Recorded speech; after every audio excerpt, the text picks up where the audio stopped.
Hello everybody and welcome back to another Wainrider Wednesday, the weekly series where we look at progress for the upcoming mod for Rome Total War's Alexander expansion, Total War Wainriders. This is a mod set in the Third Age of Middle-earth during the Wainrider invasions out of the east, well before the events of the Lord of the Rings, but a very interesting time in Middle-earth history. And today we are going to take a look at the concepts and the sort of organizational structure behind some very important building trees that you'll be engaging with in your campaigns. As you can see, this will be a bit of a more abstract discussion than is often the case. When we're talking about buildings, when we're talking about game mechanics, it can sometimes be a little difficult to hold in your mind all of the different options that you might have available. And so in order to illustrate this, I know we could go into the game, we could look at the building browser, but for me, when we're dealing with mutually exclusive options, especially when several of those have multiple tiers, it's easier to maybe try to get an overview. So that's what I'm going to attempt to sketch out here today using the very highest tech, sophisticated programs available to us here on the Wainriders development team.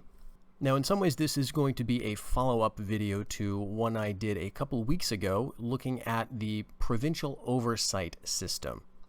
Provincial oversight is something that will be available to you after you conquer a province, and in some cases you may simply want to set up the most basic, most rudimentary system of rule before moving on with your conquest. What we will focus on today, however, is provincial government. This is for when you want to stay a while, you want to really make the most out of a settlement you may conquer. However, it is important to remember that in some cases, provincial oversight will be the only option that you will have. So it's worth reviewing this a little bit before we jump into the more complex aspects of provincial government. So again, in terms of buildings, when you conquer a new province where you may have the option of building some form of provincial oversight, you will first need to establish the precursor building of provincial control, and after completing that, you will have the option of either watch or nominal rule depending on the province you have conquered. As I mentioned in the last video, watch is going to be a system which will allow you to essentially patrol the province using the games or the races mechanic from vanilla Rome Total War. That will of course cost you a certain amount of money depending on how intensive you want those patrols to be, and in return you will see increased public order, but of course at the cost of that economic cost. Nominal rule, on the other hand, is basically planting your flag and moving on. Unlike with the system of watch, you're not introducing a military oversight necessarily. At least you're not strong-arming the population or incessantly patrolling the region, and so the population levels are going to return somewhat to normal. Public order is going to be as good, not as good as when you're having that intense level of oversight, but it's going to be a swift way to just, again, plant your flag and then move on with your campaign. Now, these options are mutually exclusive, so if you're playing, for example, the Elves and you conquer an Orcish settlement, watch is going to be your only option there. You're not going to get the possibility of just planting an Elven flag and then continuing your campaign. You're going to have to keep an eye on those orcs. Nominal rule is much more broadly available to all factions, and in some cases, it's going to live alongside some other options of provincial government. So there will be that possibility that you could theoretically, instead of establishing, let's say, a homeland-type dominion, you could establish nominal rule instead. There wouldn't really be any great advantage to doing so, but at least nominal rule is very cheap, so if you accidentally construct this, not really too much harm is done in the long run. But again, all these options are basically for a faction, for a player at a moment in his campaign where he just wants to keep on going and doesn't want to stop and govern and build up the provinces. There's going to be very little to do with your settlements once you've established these types of provincial oversight. Provincial government, though, is where we get a lot of options. So let's say you conquer a province and you're not interested in just overseeing it, but you want to govern it. You want to integrate this fully or as fully as possible into your realm. What you will be able to do will depend in some cases on the nature of the province itself and its relationship to your faction, and in other cases on just what you want to do with it, how you want to treat the local population. As in the case with provincial oversight, you will have first a precursor building, in this case provincial pacification, that will then open up one or more of 4 options, depending on how the province is structured and what is available.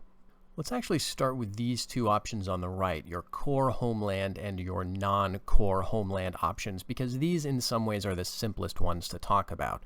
Your core homeland represents those provinces that are most essential, most historically integrated, let's say, with your faction.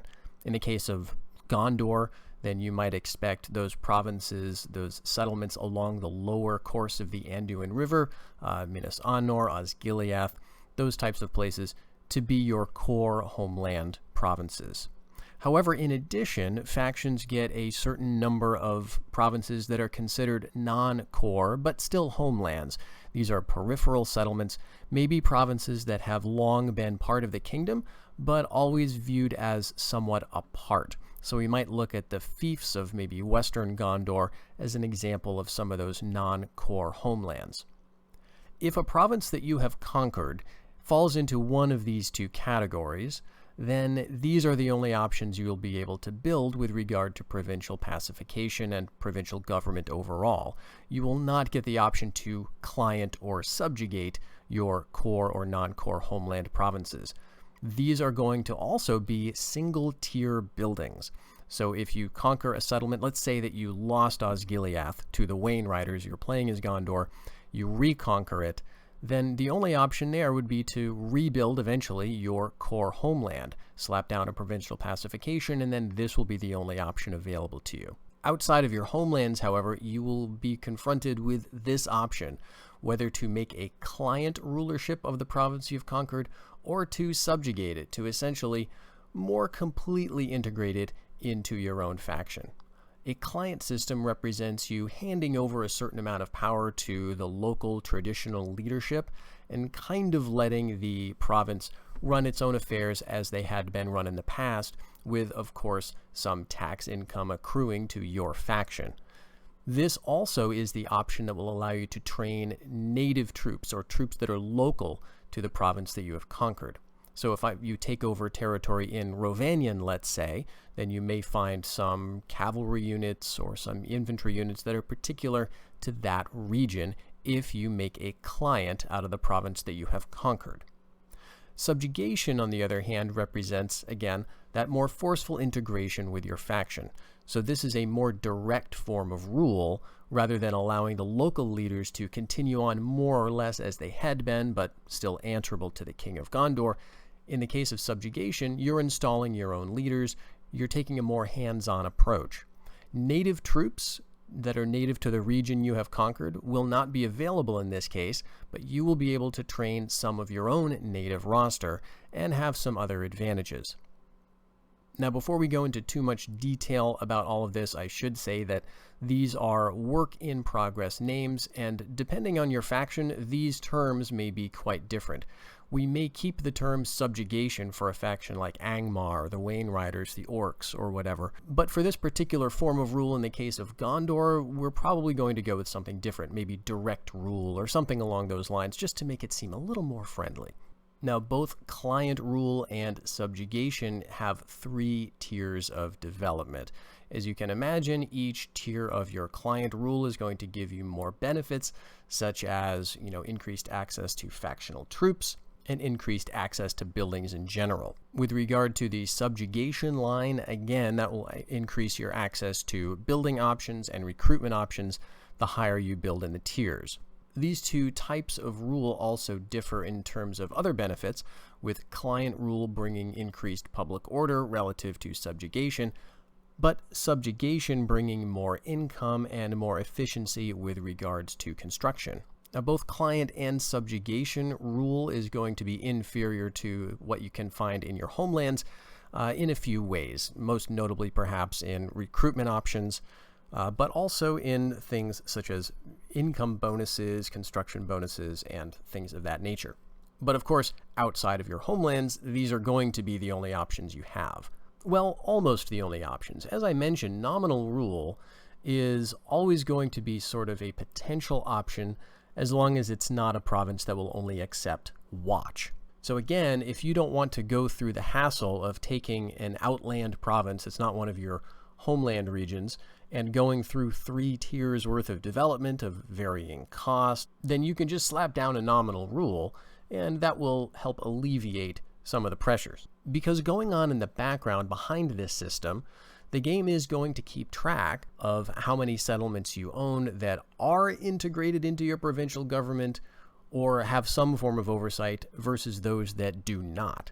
Establishing some form of provincial government, whether client, subjugation, or homeland rule of various type, is going to allow you to earn greater income from trade, income tax, land tax, and it's also going to get rid of some basic background penalties to public order and mismanagement that are intended to model overextension of your faction. However, the more of these provincial government buildings that you establish, the more expensive and the longer it's going to take to complete further buildings and developments in your provinces. This is intended to model the bloat you might expect when a faction just gets too big to manage. Now, one interesting feature of these client versus subjugation forms is that there is a bit of interchangeability between them.